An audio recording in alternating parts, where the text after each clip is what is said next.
Assalamualaikum warahmatullahi wabarakatuh. Jumpa lagi di Mhoshi Channel ya. Untuk pembahasan kita di video kali ini yaitu tentang cara untuk melaporkan SPT badan ya tahunan, SPT tahunan bagi badan atau lembaga, yayasan, sekolah atau madrasah ya. Jadi pastikan teman-teman di sini sudah mempunyai akun dulu ya. Di sini jika belum, teman-teman bisa klik menu daftar di sini di bagian bawah di beranda DJP online pajak.go.id ya. Nah, syarat untuk mendaftar dulu ya teman-teman harus punya PIN ya dan juga nomor NPWP ya. Jadi untuk NPWP-nya juga teman-teman bisa melakukan registrasi secara online ya di rekpajak.go.id ya. Jadi setelah teman-teman anggap saja kali ini teman-teman sudah mempunyai akun ya, sudah mendaftar dan kita login menggunakan NPWP dan kata sandi yang password yang sudah kita buat. Berikutnya teman-teman masukkan kode keamanan di sini captcha-nya ya. Masukkan, seterusnya saya login. Ada kesalahan kode, saya ulang kembali lagi. Di sini kode keamanannya MK7C ya. Sekarang saya coba login. Nah, setelah teman-teman berhasil login, nantinya teman-teman akan dibawa ke halaman utama yang memuat tentang identitas atau yang memuat tentang data NPWP lembaga teman-teman ya. Tampilannya seperti ini. Nah, di sini menunya ada menu informasi, kemudian ada profil, ada menu bayar, lapor, dan layanan. Nah, di halaman ini juga teman-teman bisa mengubah profil secara mandiri ya bagi lembaga yang masih terdapat kekurangan informasi ya. Di sini silakan diisi. Nah, jadi untuk melapor di sini teman-teman klik menu lapor ya. Saya klik menu lapor, kemudian kita pilih menu e-form PDF ya di sini. Nah, jadi syarat utama yang penting sekali untuk teman-teman sediakan di sini adalah rekap neraca dan laba rugi ya dari lembaga teman-teman. Tampilannya seperti ini. Nah, untuk berkas yang ini mungkin saya akan lampirkan linknya di deskripsi video biar teman-teman bisa mengunduhnya ya sebagai referensi yang mempermudah.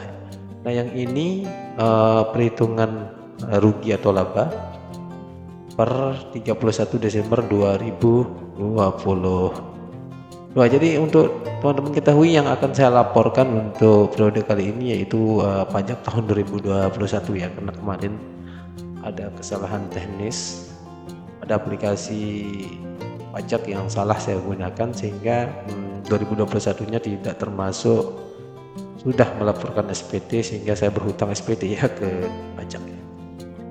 Jadi seperti ini teman-teman, klik saja menu e-form PDF ya. Yang penting sekali di sini buat teman-teman harus miliki di perangkat teman-teman ya itu Adobe PDF Reader ya, tidak bisa menggunakan aplikasi lain. Jadi jika teman-teman belum, teman-teman bisa mengunduh di bagian kanan ini Adobe PDF Reader. Jadi ketika teman-teman mengunduh di sini nanti maka teman-teman akan mendapatkan aplikasi update terbaru ya. Bagi contohnya seperti ini. Please select operation system ini disesuaikan dengan Windows teman-teman ya, Windows 11, 10 dan seterusnya.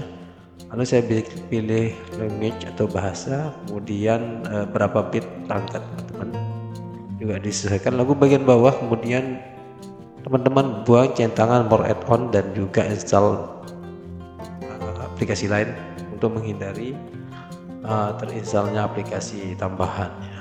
Oke. Teman-teman tinggal download ya dan lakukan instalasi seperti biasa. Nah, kita masuk di buat SPT.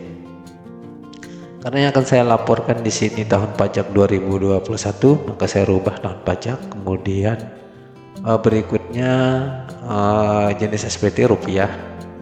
Dan teman-teman kirim permintaan, jangan centang bagian hanya kirim token karena sebagai pengalaman pribadi.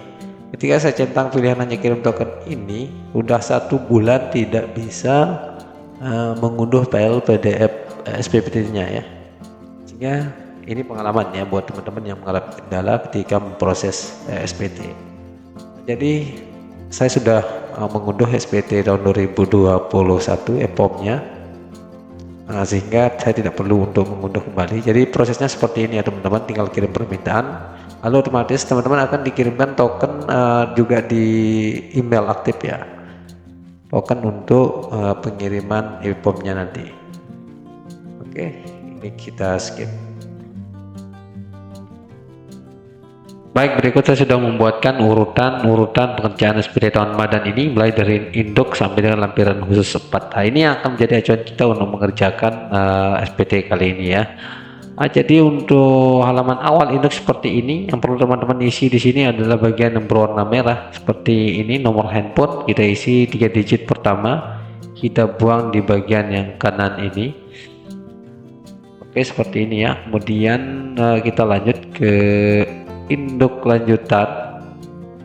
Yang kedua, induk lanjutan sesuai dengan urutan yang di sini ya. Lalu kita buka.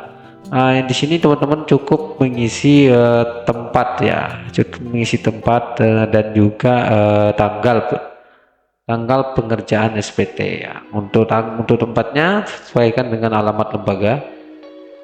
Kemudian untuk tanggalnya teman-teman bisa mengikuti tanggal saat pengerjaan SPT-nya ya. Nah, untuk nama lengkap pengurus di sini saya ganti dengan nama ketua dan juga NPWP-nya juga diganti dengan NPWP ketua ya, sehingga nanti sesuai data yang melaporkannya. Oke, kita ganti di sini. Nah, selanjutnya ini kita pergi ke lampiran 8A 6 non kualifikasi ya. Ini langkah ketiga ya.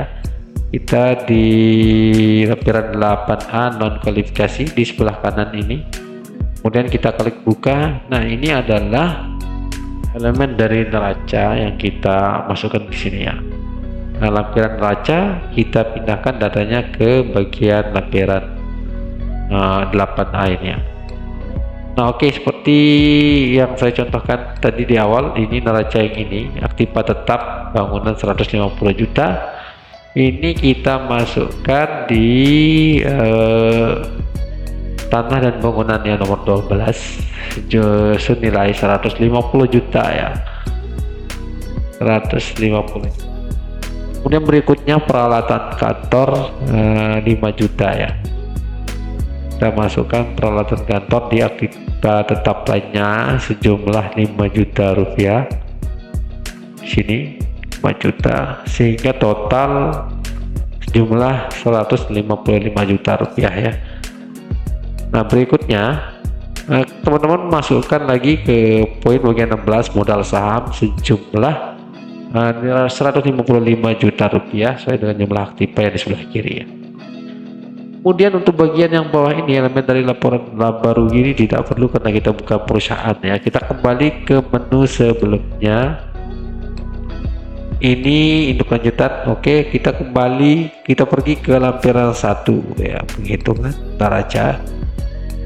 Halaman 1, lampiran 1 kita buka. Nah, jadi di sini kita isi penghasilan neto komersial ya dalam negeri.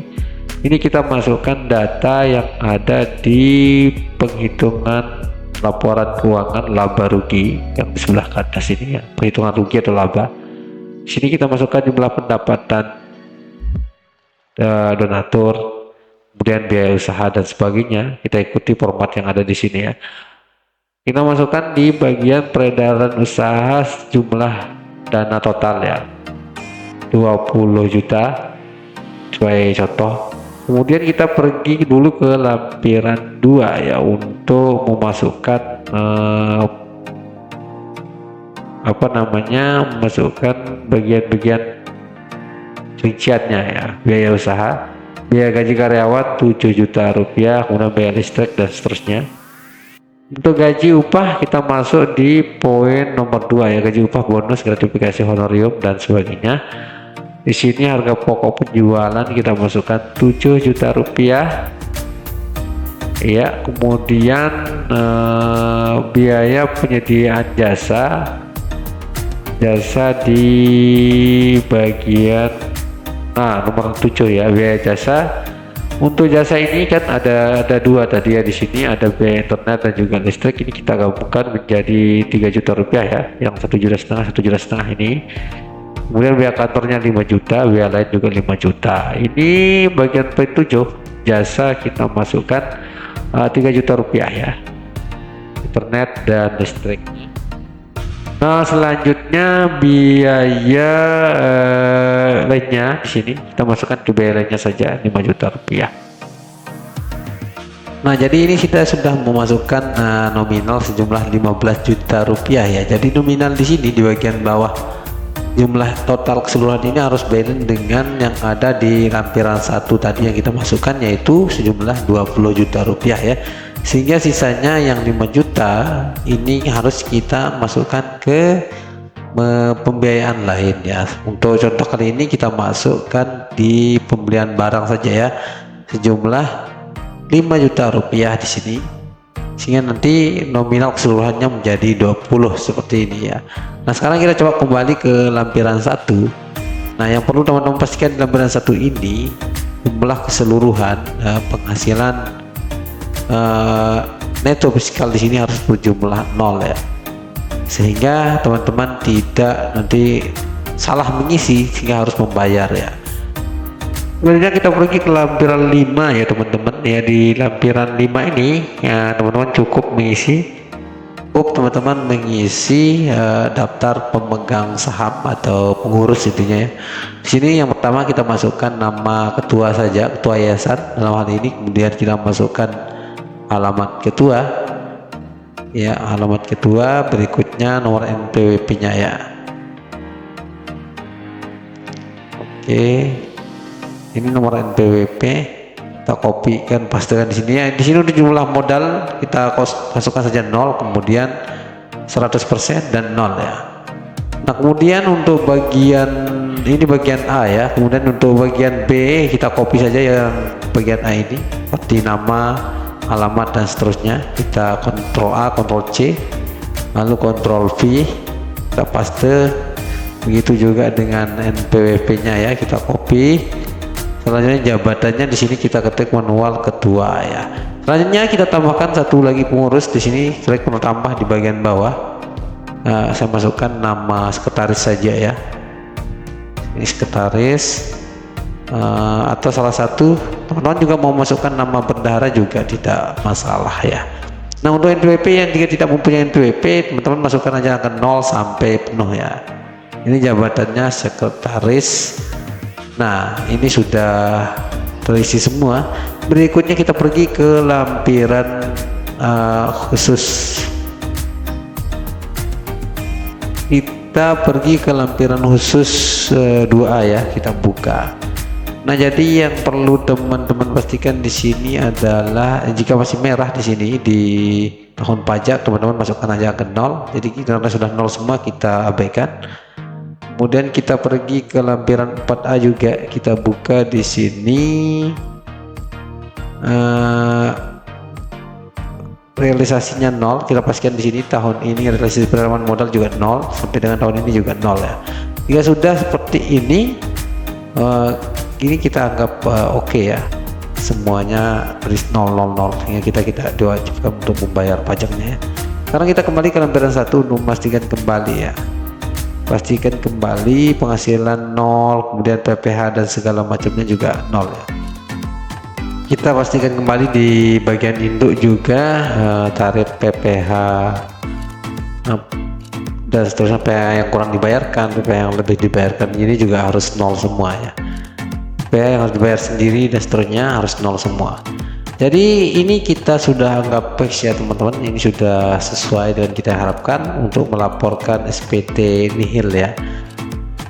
Berikutnya kita ke menu induk lanjutan, kemudian kita buka. Di sana ada menu tombol kirim ya, di sebelah kanan atas, pojok kanan atas. Nah, di sini kita unggah file PDF neraca dan perhitungan laba ruginya ya. Kita satukan dalam satu file yang sama. Misalnya dari dalam berbentuk Word dan Excel, kita masukkan ke dalam, kita jadikan file PDF ya, sehingga kita bisa unggah di sini laporan PDF. Nah, kemudian berikutnya kita masukkan kode verifikasi yang sudah terkirim ke email ketika kita mengunduh permintaan SPT di awal itu ya. Nah, di sini ada kode token ya, kode token. Karena ini saya sering meminta Kita cek mana yang terbaru di sini. Kita coba masukkan yang ini. Kode token untuk submit formulir 1771 ya tahun 2021. Ini kita masukkan kode verifikasinya di sini. Lalu kita klik submit. Nah, di bagian bawah kanan ini sedang mengirim data. Teman-teman tunggu beberapa saat ya sehingga proses pengiriman selesai ya, sehingga nanti akan ada notifikasi ya di tengah ini. Nah, seperti ini, submit SPT berhasil, silakan cek email Anda. Nah, ini kita cek kembali ke email kita ya, akan ada email masuk bukti penerimaan elektronik ke Anda kita ya. Nah, ini bukti SPT nihil ya, 0 tahun 2021. Jadi seperti itu ya teman-teman. Mungkin sampai di sini dulu video kali ini. Silakan di subscribe buat rekan-rekan yang baru bergabung di channel ini. Terima kasih sudah menonton video kali ini. Kurang lebihnya mohon maaf. Assalamualaikum warahmatullahi wabarakatuh.